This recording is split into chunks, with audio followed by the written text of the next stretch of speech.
You ever get that feeling that something invisible is holding you back? Some kind of strange internal conflict that you just can't put your finger on? Well, the psychoanalyst Carl Jung had a very specific name for this force, and honestly, understanding it might just change how you see yourself. I know, it's a pretty tough thought to swallow, but Jung was convinced that for most of us, the real battles we fight aren't happening out there in the world. Nope, they're happening with a hidden part of ourselves. And Jung gave this internal enemy a name: the shadow. Getting to know it? Well, that's the very first step toward living a truly authentic life. Okay, so Jung had this amazing way of explaining it. He said to think of your mind like an iceberg. You know, the little tip you see poking out of the water? That's your conscious personality. It's the face you show everyone.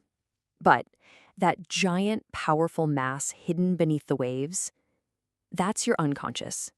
And deep down in there, that's where the shadow lives. So we all put on this polished version of ourselves for the world, right? We show off the smile, the discipline, the kindness, but the shadow, it's holding on to everything we've pushed down. All our anger, all our fear, all our envy, the stuff we really, really wish wasn't part of us. So you might be wondering, how does this hidden part of us get so powerful?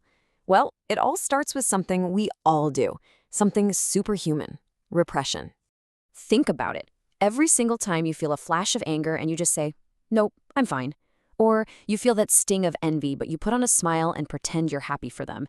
You're not actually getting rid of that feeling. You're just shoving it down into the dark basement of your unconscious.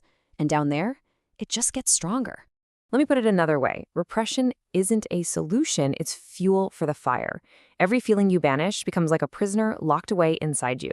And those prisoners, they don't just sit there quietly forever. You might think you're in control, but what you're really doing is feeding this powerful part of yourself that sooner or later is going to demand to be heard. And here's where the shadow gets really sneaky. This is its cleverest trick. It's called projection. When we can't admit to our own anger, what happens? Suddenly, it seems like everyone around us is just so angry. If we deny our own arrogance, we start seeing it in every single confident person we run into. We're literally throwing our own inner darkness onto everybody else. And asking this simple question can turn this whole complex idea into a super powerful tool for you. Seriously. The next time you have a really intense judgmental reaction to someone, just stop for a second. Pause. That feeling might be telling you a whole lot more about your own shadow than it is about them. But look, just ignoring the shadow, that's not a harmless choice. It's not a neutral thing to do at all. It comes with a price, a very real and often a very destructive price. Jung actually compared the repressed shadow to a volcano, and it makes perfect sense, right? You can keep pushing those feelings down year after year, but all that time, the pressure is just building and building silently right under the surface. And eventually, that pressure has to go somewhere, and you get an eruption, a massive outburst that can seriously damage your life and the people you care about. And we're not talking about something abstract here. These eruptions have real-world consequences. It's that anxiety that comes out of nowhere. It's the reason you might keep sabotaging your own career. It's that same toxic relationship pattern you find yourself in over and over again. These aren't just random, unlucky events. A lot of the time, this is the shadow getting its revenge. And it's wild what we'll do to avoid it, isn't it? We'll drown ourselves in work, we'll create endless drama, we'll chase one distraction after another. Literally anything to avoid just looking in the mirror. But as Jung warned us, this kind of denial, while it feels powerful in the moment, is ultimately a losing game. Okay, I know, this all sounds pretty dark and grim. But hang on, because this is where the story takes a really powerful turn. See, Jung's goal was never to make us afraid of the shadow. His goal was for us to integrate it, to actually turn around and face it.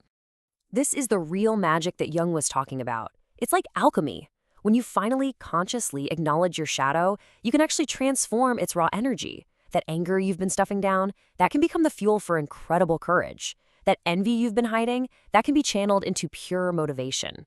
Your darkness doesn't just vanish. It's actually where your hidden strength is. And this is so important. The goal is not to become some perfectly good person who never has a bad thought. Come on, that's impossible. And trying to do that, it's just more repression. The real goal, the true goal, is to become a whole person. someone who can acknowledge and accept every single part of themselves, the light and the dark. And this quote from him is just so powerful because it flies in the face of everything we're usually taught. We're told, be good, be nice. And Jung comes along and says, no, be complete, be real. Because here's the paradox. A person who has actually faced their own darkness is way safer to be around than someone who pretends they don't have any. Why? Because they're no longer being ruled by it. So this whole journey, this journey of integration, of becoming whole, it all leads to one final destination. And that is a deep, authentic sense of freedom. And we need to be really clear about what that means. Real, authentic freedom. It isn't about just doing whatever you want, whenever you want. No. It's about getting to a place where your unconscious impulses, your hidden shadow, are no longer secretly pulling your strings and making your choices for you. And this right here, this is the absolute heart of the whole thing. It's both a warning and an invitation. All those patterns you might call fate or just bad luck, the relationship troubles, the career struggles, what if those are just your unconscious shadow running your life without you even knowing it? To truly be free means you have to bring all of that into the light. So I'm going to leave you with this one question to think about. What truth have you been refusing to see? What part of yourself have you been running from? Because according to Jung, facing that question, well, that isn't the end of your story. That's the moment your real life actually begins.